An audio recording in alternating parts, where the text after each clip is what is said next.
Good morning all of you student. I hope कि आप घर में ठीक होंगे। जैसा कि आज क्लास 7 की हम क्लास लेते हैं। क्लास 7 में हम आज पढ़ाएंगे कंप्यूटर के बारे में बताएंगे। कंप्यूटर के बारे में जनरेशन ऑफ कंप्यूटर। चलिए बात करते हैं। सबसे पहले जनरेशन के पहले बात कर लें कि हमारे जीवन में कंप्यूटर कितना महत्वपूर्ण होता है। कि आज की दुनिया में कंप्यूटर इतना महत्वपूर्ण है कि जिस तरीके से इंसान खाना नहीं खाए तो जी नहीं सकता, उसी तरीके से अगर कंप्यूटर ना हो तो हम आगे कुछ कर नहीं सकते हैं। Because computer is most important in our life. इसका सीधा सा उद्देश्य है कि मनुष्य के लिए, ह्यूमन के लिए जिस तरीके से फूड इम्पोर्टेंट है,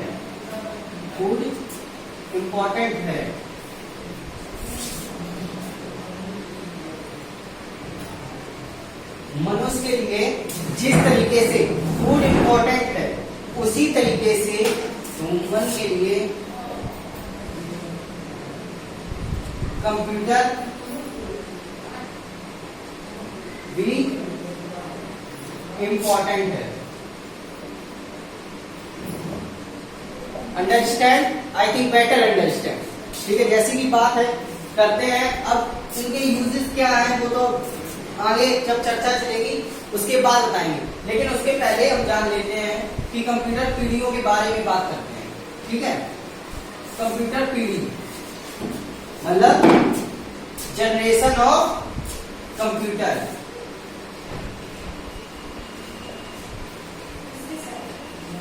जनरेशन ऑफ कंप्यूटर। समझ में आ रहा है?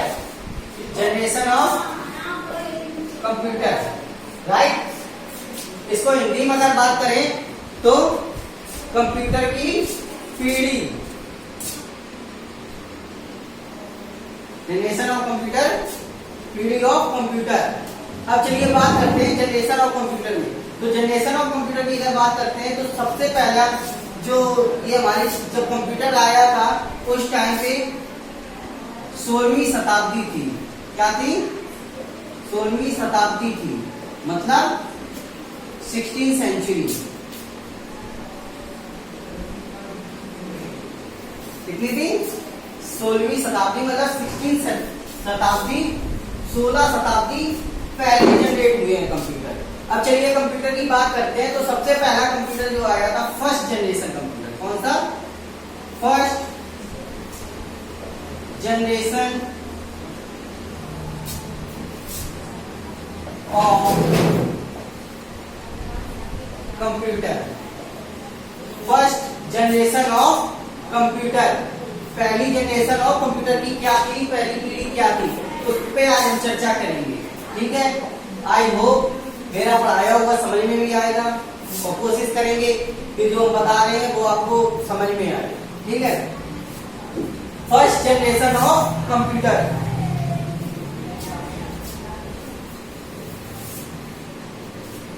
फर्स्ट जनरेशन कंप्यूटर की बात करते हैं तो ये कंप्यूटर हमारा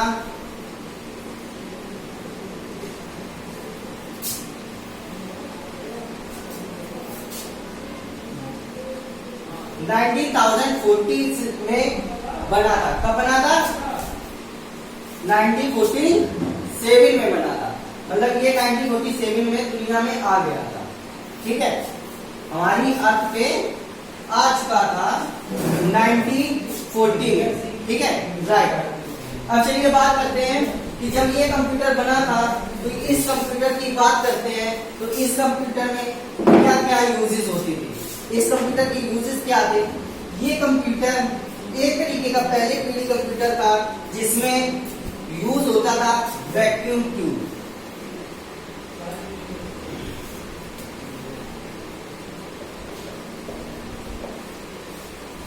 वैक्यूम ट्यूब। अब वैक्यूम ट्यूब क्या होता है? What is vacuum tube? I think all student की दिमाग में बात होगी वैक्यूम ट्यूब क्या होता है।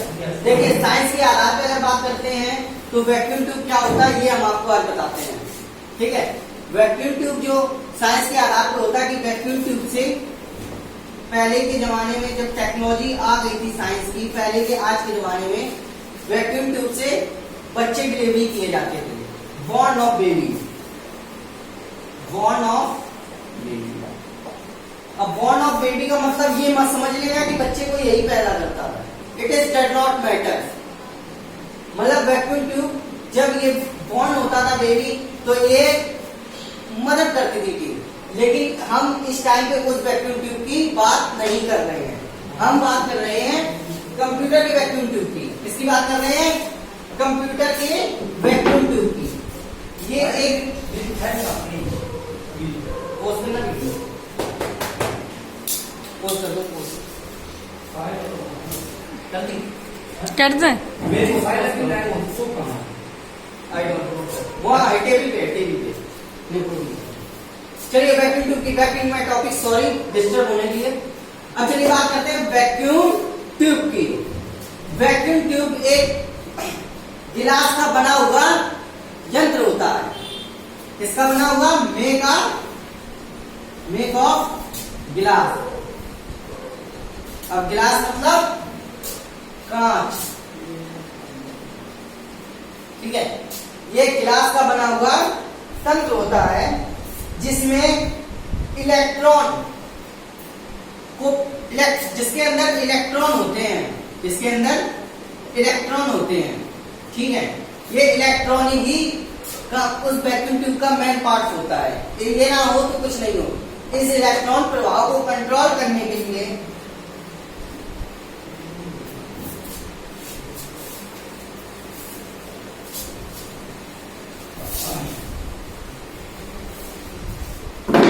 अब चलिए बात करते हैं कि पहले जमाने के कंप्यूटर हुआ कैसे करते। पहले जमाने के कंप्यूटर बहुत लार्ज हुआ करते थे, बहुत ही लार्ज हुआ करते थे, लार्ज होते थे, लार्ज कंप्यूटर बनाए थे। और ये काफी स्लो हुआ करते थे, वेरी स्लो। ये काफी स्लो हुआ करते थे। इनका ज्यादा यूजेस अगर बात करें तो ये बहुत और ज्यादा इतना काम भी नहीं करते थे। बस ये था कि ये यूज होते थे। तो इसका पहला जो यूज हुआ था वो हमारी एक फाइट में यूज किया गया था, वर्ल्ड वार में यूज किया गया था। जब पहली वर्ल्ड वार हुई थी तो उसमें इस कंप्यूटर का यूज किया गया था। लेकिन जब उसके बाद इसका यूज सिर्फ रह गया किसमें? मौसम विभाग में। ये सिर्फ मौसम बताने लगा था। अब चलिए बात करते हैं फर्स्ट जनरेशन कंप्यूटर की। फर्स्ट जनरेशन कंप्यूटर की अगर बात करें तो फर्स्ट जनरेशन कंप्यूटर में 3 कंप्यूटर बने थे। कितने बने थे? 3। पहला था एनिक कंप्यूटर। एनिक कंप्यूटर जो कि 1946 में बना था, ठीक है। एनिक कंप्यूटर 1946 में बना था। फिर उसके बाद कंप्यूटर आया एडवेक।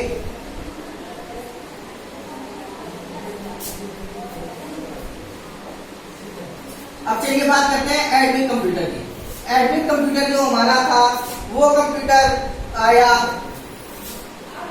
950, मतलब 9050 में, 1950 में ये आया था, ठीक है।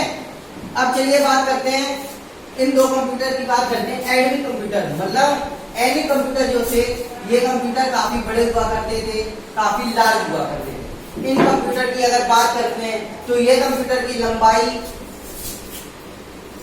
30 to 50 फीट हुआ करती थी।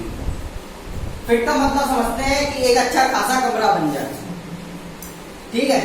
इनकी बस दिक्कत क्या हुई, ये जल्दी क्यों बंद हो गए? इसका कारण ये था, अभी आगे बताएंगे अपने क्लास में, कि इसका कारण ये था और इसमें जो वैक्यूम यूज होते हैं, जैसे कि अभी हम थोड़ी देर वीडियो में बताया है कि वैक्यूम यूज होते हैं। थोड़ी देर अभी आपको हमने बताया था कि इसमें वैक्यूम यूज होते हैं। कितने वैक्यूम यूज होते हैं उनकी क्वांटिटी बताते हैं। इसमें 18,000 मतलब 18,000 वैक्यूम ट्यूब यूज हुआ करते थे। वैक्यूम ट्यूब यूज हुआ करते थे। और इसमें अगर बात करें कि रजिस्टर्स कितने होते थे, 70,000 रजिस्टर्स हुआ करते थे। कितने हुआ करते थे? 70,000 रजिस्टर। आई होप समझ में आ रहा होगा। अब ये रजिस्टर, मैन डाउट होता है ये रजिस्टर क्या होता है, what is this register. Register एक तरीके का हमारे होते हैं स्क्रीन टॉलरेंस लाइट्स होते हैं, वो हमारे यूज करते हैं 70,000। अब इसकी हम बात करते हैं कि इसमें इलेक्ट्रिसिटी कितनी खर्च होगी। यही मेन कारण था कि इन कंप्यूटर को ज्यादा दिन तक चलाया नहीं जा सका, बिकॉज क्योंकि ये जो लाइट थे बहुत ज्यादा कंज्यूम करते थे, इसी वजह नहीं चलाया गया। तो इसकी हम बात करें तो इसमें कितनी लाइट होती थी। इस लाइट की अगर बात करें तो 15,000, सॉरी 50 नहीं, 1,50,000 वॉट लाइट चाहिए होती थी 1 घंटे के लिए पर आवर। आप समझ रहे ना, इतनी लाइट से आप छोटा मोटा एक कस्बा है उसमें अगर सिर्फ बल्ब और पंखे घर में चलाएं, 2 चला सकते हैं, तब भी एक दिन में इतनी लाइट कंज्यूम नहीं होगी जितनी वो एक फर्स्ट जनरेशन का कंप्यूटर एडमिट किया करता था। कौन सा किया करता था, एनी कंप्यूटर जितनी लाइट करता था कंज्यूम, उससे ज्यादा तो हमारे घर की आज के जमाने की लाइटें भी नहीं करती हैं, ठीक है। और ये जिस रूम में रखा जाता था वहां लगभग 10,000 एसी चाहिए होती थी, क्योंकि वैक्यूम ट्यूब के कारण वो कंप्यूटर इतना हीट करता था, इस वजह से उसको ठंडा रखने के लिए, कोल्ड रखने के लिए हमें एसी की जरूरत पड़ा करती थी, ठीक है। अब चलिए बात करते हैं एनी कंप्यूटर पूरा नाम क्या है। एनी कंप्यूटर की अगर बात करें तो एनी कंप्यूटर का पूरा काम क्या है, पूरा नाम क्या है। एनी कंप्यूटर की बात करें तो इसका नाम इलेक्ट्रॉन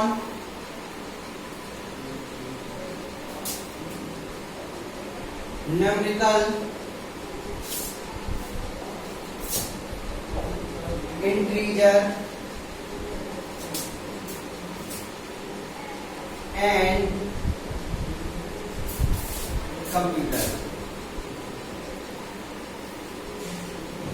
ठीक है। अब ये क्या है, इलेक्ट्रॉन, मतलब इलेक्ट्रॉन अभी थोड़ी देर पहले बताया था, इलेक्ट्रॉन हम लोग यूज करते थे वैक्यूम, अंदर वैक्यूम को कंट्रोल करने के लिए, तो ये वैक्यूम की हेल्प करता था। न्यूमेरिकल कैलकुलेटिंग के लिए, इंटीजर किसी चीज का आंसर देने के लिए, इन कंप्यूटर, राइट। आई थिंक समझ में आया होगा कि ये हमने किस वजह से बताया है, ठीक है। ये कंप्यूटर के बाद अगर बात करते हैं, फिर ये बात करते हैं एडमिक की। किस कंप्यूटर की बात करते हैं, एडमिक कंप्यूटर, राइट। एडमिक कंप्यूटर भी ये कंप्यूटर कुछ दिनों के बाद कुछ छोटे हो गए। क्या हो गए, कुछ छोटे हो गए। अच्छा, थोड़ी सी एक बात रह गई है, आई एम सॉरी कि इसको हम पहले बता नहीं पाए। ध्यान से सुनिए कि जो हमारे वैक्यूम ट्यूब थे इनका यूजेस किस वजह से होता है। जिस तरीके से आज के कंप्यूटर जो होते हैं, आज के कंप्यूटर के लिए हमें स्विच चाहिए होती है। क्या चाहिए होते हैं, स्विच या एम्पियर। जिस तरीके से आज के कंप्यूटर के लिए हमें स्विच और एम्पियर चाहिए होते थे, उसी तरीके से उस टाइम के लिए इन दोनों का काम कौन करता था बच्चों, कौन करता था, वैक्यूम।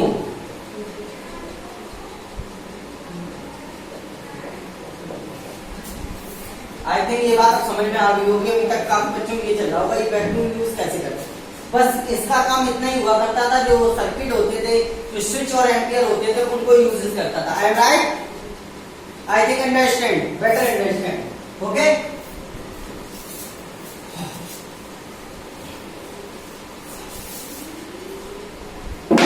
अब चलिए बात करते हैं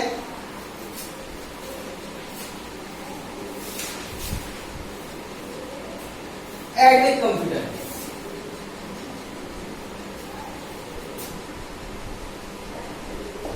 ये भी हमारा फर्स्ट जनरेशन का कंप्यूटर है। उस टाइम पे 3 कंप्यूटर बनाए गए थे। पहला था एडमिक, दूसरा एडमिक, मतलब पहला एनिक, दूसरा एडमिक। अब एडमिन का पूरा फुल फॉर्म क्या था? Electronic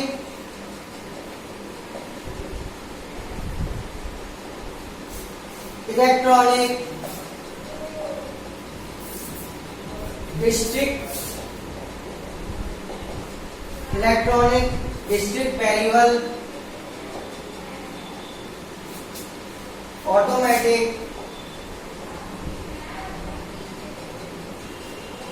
computer. जैसा कि इस फुल फॉर्म ही से पता चल रहा है कि पहले में बताया गया था न्यूमेरिकल को कैलकुलेट करता था एनए। अब एडमिन किसको कंट्रोल करता है, किसको डिवाइस करता है? बोलिए भैया, बता रहे हैं क्या लिखा है? Electronic district variable. What is variable? I think you understand, you know that कि variable is the mat A to Z, right? A to Z। तो मतलब पहले न्यूमेरिकल, फिर उसके बाद हुई उसी फर्स्ट जनरेशन में जो एडमिन आया वो अल्फाबेट को जनरेट करने लगा। ठीक है, अल्फाबेट को कंट्रोल करने लगा। Okay, right, I am right. ये कंप्यूटर, अब ये कंप्यूटर के बाद अब ये कंप्यूटर आया था 1946 में। किसमें आया था? 1946 में एडमिन। अब चलिए बात करते हैं तीसरे जनरेशन में, मतलब फर्स्ट जनरेशन का तीसरा कंप्यूटर कौन सा था? Universe.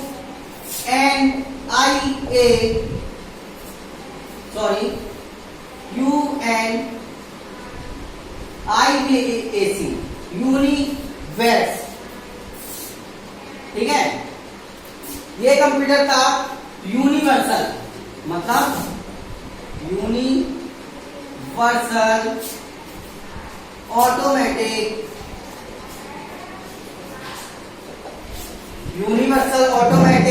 Computer. Universal automatic computer, ये मतलब ये आया था कब? 1952 में। कब आया था? 1952 में। देखिए, ये बातें याद रखना है, कहीं नोट कर लेना, because tomorrow will be, I will आपसे सारे क्वेश्चन अब पूछेंगे, जवाब चाहिए इन्हीं से related. Please all student note करते रहिए, ठीक है? जो डाउट हो हमारे ग्रुप में हमारे बात करिए, हमसे मैसेज करिए, वो हम दूसरे दिन आपको समझाएंगे। ठीक है, चलिए बात करते हैं हम यूनिवर्सल ऑटोमेटिक कंप्यूटर की। ये क्या है? अब ये एडमिन क्या यूज करता था? भैया, हर चीज में फुल फॉर्म में यही पता चलता, थोड़ा सा सेंस लगाने की जरूरत होती है। यूनिवर्सल ब्रह्मांड को पूरा कंट्रोल करता था। मतलब हमने नहीं बताया था कि पहले ये वर्ल्ड वार में यूज हुआ था, फिर उसके बाद ये कंप्यूटर जो फर्स्ट जनरेशन के कंप्यूटर थे वो किसमें यूज होने लगे थे? मौसम विभाग में, मतलब वेदर इंफॉर्मेशन को, weather information. I am right. इसीलिए यूनिवर्सल इसको बोल दिया गया। जो ये कंप्यूटर था वो यूनिवर्सल हो गया बिकॉज ये वेदर इंफॉर्मेशन मौसम विभाग को बताता था। अब बात करते हैं, चलिए आई थिंक हम लोग करीब आ गए हैं अपने लेक्चर के, अपने टॉपिक के करीब आ गए हैं। लास्ट में बस कुछ ही बात है जो बताना चाहते हैं आपको। इस पीढ़ी के कंप्यूटर इंटरनल मेमोरी होते, जो एडमिन कंप्यूटर होते थे यूनोविक कंप्यूटर होते थे, कौन से होते थे? Internal memory. इसमें थोड़ी सी फास्टनेस भी आ गई थी मेमोरी। कौन से थे? इंटरनल मेमोरी हुआ करते थे। और इसमें लैंग्वेज जो यूज हुआ करती थी, अब लैंग्वेज यूज की बात करते हैं।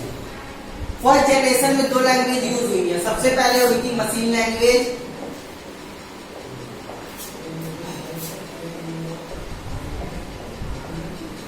फिर उसके बाद दूसरी हुई असेंबली लैंग्वेज।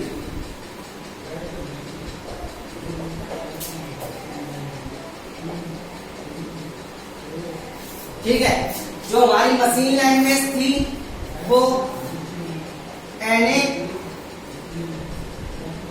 और एडिट में यूज हुई है।